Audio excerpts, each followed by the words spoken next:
Hi, it's James here today. And today I want to give more advice on if you buy a home. I know a few of the guys I grew up with, they bought homes in the city with no driveway whatsoever. You got to park on the street. And there was nowhere to put a driveway. My one buddy's house, the yard was the size of my garage. And I just recently spent $2,500 because I had a single lane driveway. And sometimes if you have three cars, it get backed up. People have to move their cars. So I doubled it up. $2,500 cash.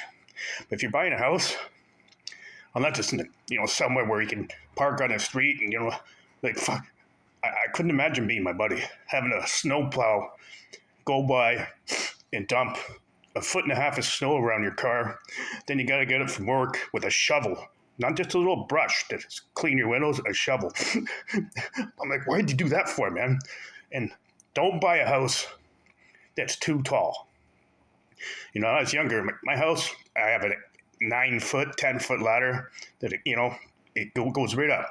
Now, I think it's a 16-foot ladder that's extendable. I can go right up on my garage in my house and clean out the east trough.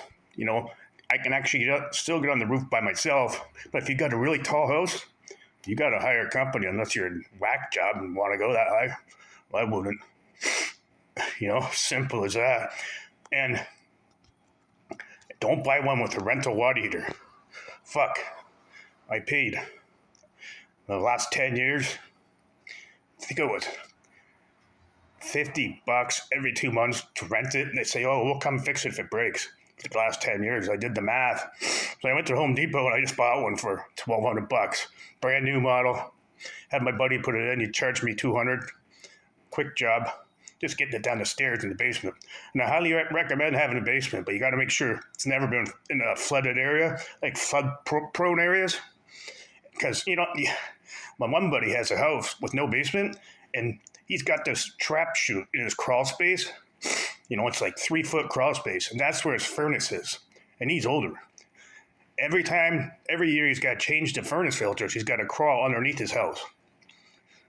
And he says he sees rats poo, mice poo, and it's all moist, dirty. Make sure you get something from a basement or a crawl space that's been redone and decent height. As you get older, you don't want to bend down in 3 feet fucking ceilings. Anyways, just a little bit more advice to them. James's experience from houses. James out.